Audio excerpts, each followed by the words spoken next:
আসসালামু আলাইকুম বন্ধুরা। এখানে যে মেশিনটা দেখছেন এখানে ভুট্টা প্রসেসিং করা হয়। এখানে ভুট্টা সুন্দর করে ভাঙানো হয়। তো এখানে আমার মা এসেছে। উনি চাল চাল ভেজে এবং ভুট্টা ভেজে সেগুলো একত্রতে মানে পাউডার করার জন্য যাকে বলে বাংলা ভাষায় ছাতু। তো ছাতু ভাঙানোর জন্য এখানে আমার ওয়াইফ আসছে, মা আসছে, তো আমিও আসছি। তো সেই সুবাদে এখানে ভিডিওটা করা। দেখুন কত সুন্দর করে তারা এই মেশিনে এগুলো ভাঙে এবং এখানে ছাতু করা যায়। আপনার যেকোনো জিনিস একদম ব্লেন্ডার মেশিনের মতো পাউডার করানো যায়।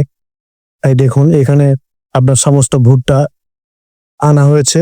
তো এখান থেকে ভুট্টা প্রসেসিং করা হয়। দেখুন তীব্র রোদ, এই রোদের মধ্যে এভাবে হেঁটে আসতে হয়েছে। এই ঘরটা দেখতেছেন, এই ঘরটার মধ্যেই এই সমস্ত কাজ করা হয়। এটা একটা আপনার চারু সাইড দিয়ে জমি, তার মাঝখানে ডিপ আছে। তো ডিপের এইখানে এই ঘরটা, এই ঘরের মধ্যে সমস্ত প্রসেসিং করা হয়।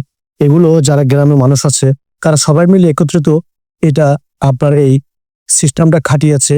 তো এইখানেই বেশি দূর যাওয়া হয় না, এখানেই তারা সমস্ত কাজ করে থাকে। আসসালামু আলাইকুম।